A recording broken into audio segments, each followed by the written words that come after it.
तो programming language तो बहुत बड़ी बात हो गई।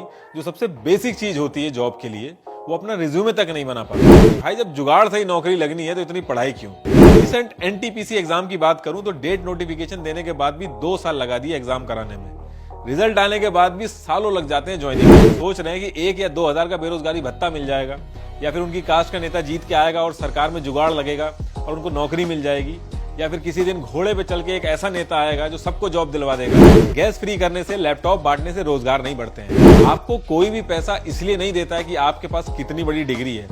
आपको पैसा तब मिलता है कि आप अपनी स्किल से कंपनी का क्या फायदा कराते हैं। एक आदमी अनएम्प्लॉयड या बेरोजगार कहलाता कब है? आपके घर में मॉम डैड हैं, छोटे भाई बहन हैं, तो इनमें से अनएम्प्लॉयड कौन कहलाएगा? अब आपकी मॉम घर संभालती हैं तो वो अनएम्प्लॉयड कहलाएंगी कि नहीं? देखिए, हर वो आदमी जिसकी एज 15 से 59 के बीच में है और चाहता है कि उसकी जॉब लगे मार्केट रेट और क्वालिफिकेशन के हिसाब से, लेकिन जॉब मिल नहीं पा रही है, उसको हम अनएम्प्लॉयड या बेरोजगार कहते हैं। अब जिसकी एज 15 से 59 के बीच में है और वो कुछ करना नहीं चाहता, बस टाइम पास कर रहा है, खाता है, पीता है और सोता है, तो वो किस कैटेगरी में आएगा?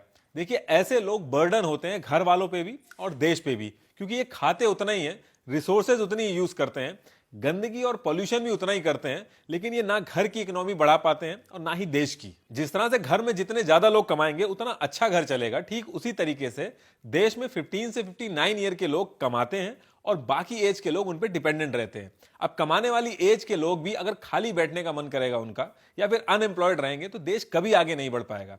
जिस कंट्री में अनएम्प्लॉयमेंट ज्यादा होता है वो कंट्री कभी प्रोग्रेस नहीं कर पाती है। हम लोग देश की प्रोग्रेस जीडीपी से नापते हैं। देखिए, नेता अपने हिसाब से जीडीपी में जो फैक्टर्स मैटर करते हैं, कभी बेस ईयर चेंज करके, कभी क्वार्टरली और ईयरली डेटा की रियलिटी छुपाकर आपको एक स्टेबल जीडीपी अचीव करके दिखा देते हैं। और यह मैं अपने मन की बात नहीं कह रहा हूं, यह कहना है आईएमएफ की चीफ गीता गोपीनाथ का और एक्स आरबीआई चीफ रघुराम का। असल बात यह है कि देश जब से आजाद हुआ है, अनएम्प्लॉयमेंट का इशू कोई भी गवर्नमेंट सॉल्व ही नहीं कर पाई है। 10% अमीर लोग देश की इकोनॉमी और जीडीपी में सही से कंट्रीब्यूट करते हैं और बाकी की 90% लोग अनएम्प्लॉयमेंट, वर्क प्रेशर और गरीबी जैसी चीजों से रोज लड़ते हैं। ये बहुत ही बड़ी इनइक्वालिटी है। इसके बारे में न्यूज चैनल कभी बात नहीं करेंगे। इससे जीडीपी का डेटा तो मेंटेन हो जाता है, लेकिन इक्वालिटी तभी आती है जब हर एक आदमी के पास पैसा और एम्प्लॉयमेंट होता है। गैस फ्री करने से, लैपटॉप बांटने से रोजगार नहीं बढ़ते हैं। और सिर्फ जीडीपी का डेटा ही नहीं, बल्कि अनएम्प्लॉयमेंट रेट जो निकालते हैं ये लोग, उसमें भी डेटा आज तक सही नहीं मिल पाया है। अगर मैं पेंडेमिक से पहले की बात करूं तो जीडीपी हर साल बढ़ा है और बेरोजगारी भी हर साल बढ़ी है। यह अजूबा सिर्फ इंडिया में ही होता है। अगर डेटा एक्यूरेट होता तो ऐसा बिल्कुल नहीं होता। Periodic labour force survey, PLFS, ये गवर्नमेंट बॉडी है जो इंडिया के अंदर सर्वे करवा के ये बताती है कि कितनी बेरोजगारी है।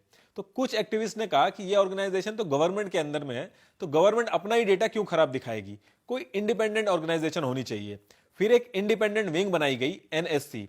इसका काम था सारे डेटा को रिव्यू करना बिना गवर्नमेंट की इंटरफेरेंस के। लेकिन इसका हाल भी सीबीआई की तरह ही हुआ। जो भी गवर्नमेंट पावर में आती है वो इसमें अपने बंदे इंप्लांट कर देती है और बात घूम फिर के वहीं आ जाती है। इसी चक्कर में हर साल इनके मेंबर रिजाइन करते हैं। उनका कहना है कि गवर्नमेंट को अगर इसमें घुसना ही है तो अलग से इंडिपेंडेंट बॉडी बनाने की जरूरत क्या है, जो पहले चल रहा था सिस्टम वही होना चाहिए। हर साल हम अनएम्प्लॉयमेंट रेट देखते हैं, जैसे कि अभी करंटली 7% चल रहा है। अनएम्प्लॉयमेंट रेट निकालने का एक फॉर्मूला है, टोटल नंबर ऑफ अनएम्प्लॉयड लोग divided by total number of workforce multiply by 100। Total number of workforce का मतलब है हर वो आदमी जो ऑलरेडी काम कर रहा है प्लस वो आदमी जो काम करना चाहता है। अगर आपसे कोई कहता है कि अनएम्प्लॉयमेंट रेट 7% है, इसका मतलब सिंपल ये हुआ कि हर 100 लोगों में से 7 लोग अनएम्प्लॉयड हैं। जो लोग अपनी पार्टी को सपोर्ट करने के लिए अनएम्प्लॉयमेंट रेट का डेटा दिखाते हैं कि हमारी पार्टी जब सत्ता में थी तब ये रेट था, अब देखो तुम्हारी पार्टी ने क्या हाल कर दिया है, एक्चुअल में ये कंपैरिजन ही गलत है। ये डेटा आप कंपेयर ही नहीं कर सकते, क्योंकि हर साल पॉपुलेशन बढ़ती है। जैसे कि 2011 से 2012 में 10 मिलियन अनएम्प्लॉयड लोग थे, 2017 से 2018 में 30 मिलियन अनएम्प्लॉयड लोग थे, और पॉपुलेशन हर साल 1% बढ़ रही है। तो डेटा आप कंपेयर ही नहीं कर सकते। पियोन, जिसे हिंदी में चपरासी कहते हैं, उसके लिए मिनिमम रिक्वायरमेंट होती है 10th क्लास। 62 पियोन की जॉब्स के लिए 93,000 लोगों ने अप्लाई किया, जिसमें से 3,000 पीएचडी होल्डर्स थे, 50,000 ग्रेजुएट और 28,000 पोस्ट ग्रेजुएट ने अप्लाई किया। और यूपी में यह आंकड़ा और इंटरेस्टिंग है, 30 लाख लोगों ने 368 ओपन जॉब्स के लिए अप्लाई किया। नेता जीडीपी और बेरोजगारी का डेटा छुपा लेते हैं, लेकिन इस चीज से इनकी सारी पोल खुल जाती है। देखिए, जो लोग गवर्नमेंट के भरोसे बैठे हैं और सोच रहे हैं कि 1 या 2 हजार का बेरोजगारी भत्ता मिल जाएगा, या फिर उनकी कास्ट का नेता जीत के आएगा और सरकार में जुगाड़ लगेगा और उनको नौकरी मिल जाएगी, या फिर किसी दिन घोड़े पे चल के एक ऐसा नेता आएगा जो सबको जॉब दिलवा देगा, तो ऐसा कुछ भी नहीं होने वाला। अब मैं ऐसा कह क्यों रहा हूं? WENR की रिपोर्ट के हिसाब से 53 मिलियन इंडियंस अनएम्प्लॉयड हैं। इस एम्प्लॉयमेंट को हटाने के लिए 10 मिलियन न्यू जॉब चाहिए होंगी, मतलब कि हर दिन 27,000 जॉब चाहिए होंगी, तब जाके 12 साल में अनएम्प्लॉयमेंट खत्म होगा। आज से भी अगर काम स्टार्ट किया जाए तो 12 साल लगेंगे और तब जाके आपकी क्या एज होगी। आप कितना ही महिमा मंडन कर लें किसी भी गवर्नमेंट का, लेकिन किसी भी गवर्नमेंट के बस की नहीं है ये काम करना। सबसे इंटरेस्टिंग बात तो यह है कि इतनी बेरोजगारी होने के बाद भी कंपनियां लाखों रुपए HR पे लगा रही हैं ताकि उनको काम करने वाले बंदे मिल सकें। उनका यह कहना है कि एंट्री लेवल की जो स्किल होती है बंदों में, वो भी अगर मिल जाए तो हम हायर कर लें, लेकिन वो भी नहीं मिल रही है। पॉपुलेशन, इकोनॉमी क्राइसिस, ये सब तो दिक्कत है ही।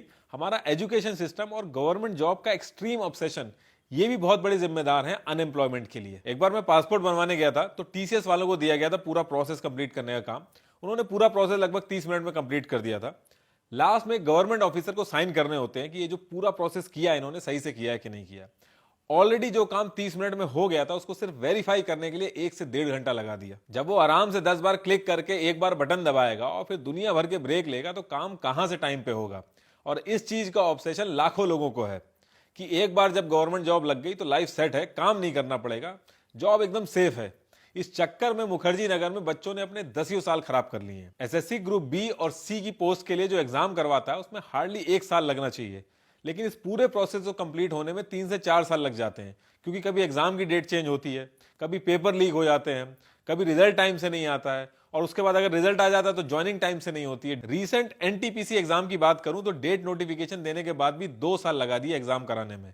रिजल्ट आने के बाद भी सालों लग जाते हैं ज्वाइनिंग में। आजकल इतनी तेजी से वर्ड चेंज हो रहा है कि एंटरप्रेन्योरशिप, स्टार्टअप्स, अलग अलग जॉब स्किल्स जैसे कि digital marketing, cloud computing, SEO, ये सब स्किल्स पहले नहीं थी, लेकिन आज इनको सीख के लोग लाखों कमा रहे हैं। इनको आप कम टाइम में सीख सकते हो और जॉब आसानी से मिल सकती है आपको कोई भी पैसा इसलिए नहीं देता है कि आपके पास कितनी बड़ी डिग्री है। आपको पैसा तब मिलता है कि आप अपनी स्किल से कंपनी का क्या फायदा कराते हैं। अगर आपकी खुद की भी कंपनी होगी तो आप 100 रुपए उसी आदमी को दोगे जो 100 रुपए के बदले में आपको 1000 कमा के दे। और गेम वो चेंज करते हैं जो 100 रुपए में 5000 का काम करते हैं। अगर डिग्री के बेसिस पे जॉब मिलती तो पूरे इंडिया में इतना अनएम्प्लॉयमेंट नहीं होता। जितनी स्विट्जरलैंड की पॉपुलेशन है उससे ज्यादा इंडिया इंजीनियर्स प्रोड्यूस कर देता है। और ये जो सुंदर पिचाई, सत्या नदेला की हम बात करते हैं, इन्होंने भी अपनी हायर एजुकेशन बाहर से ही की है। एनुअल एम्प्लॉयबिलिटी सर्वे 2019 की रिपोर्ट के हिसाब से 80% इंजीनियर्स एम्प्लॉयबल ही नहीं है। कॉलेजेस को बहुत अच्छे से पता होता है कि अच्छी जॉब पाने के लिए ही लोग प्रोफेशनल डिग्री लेने उनके कॉलेज में आए हैं, लेकिन उसके बाद भी जब बच्चा पास आउट होता है तो प्रोग्रामिंग लैंग्वेज तो बहुत बड़ी बात हो गई, जो सबसे बेसिक चीज होती है जॉब के लिए, वो अपना रिज्यूमे तक नहीं बना पाता है। एक बेरोजगार इंसान को बहकाना बहुत ही आसान होता है, इसलिए नहीं कि वो बेवकूफ होता है, बल्कि इसलिए क्योंकि उसने धक्के बहुत खाए होते हैं। वो धक्के खा खा के थक गया होता है, और अगर एक छोटी सी भी उम्मीद मिलती है तो उसको ट्राई जरूर करता है। इस चीज का फायदा लोग उठाते हैं, आपने देखा होगा। इसीलिए इंडिया के अंदर लाखों कंसल्टेंसी ऐसी हैं जिनका सिर्फ और सिर्फ काम यही है कि जो पास आउट बैच हैं उनके साथ फ्रॉड करना। मेरे साथ एक लड़का था, विकास सिंह, पढ़ने में काफी तेज था। पास आउट होने के बाद उसने सबसे ज्यादा धक्के खाए। आज तो खैर अच्छी जगह पे है वो। उसने मुझसे एक क्वेश्चन पूछा था कि भाई जब जुगाड़ से ही नौकरी लगनी है तो इतनी पढ़ाई क्यों। और इस क्वेश्चन का आंसर ना मेरे पास तब था और ना आज है। अगर आप लोगों के पास इस चीज का आंसर होगा तो बताइएगा जरूर।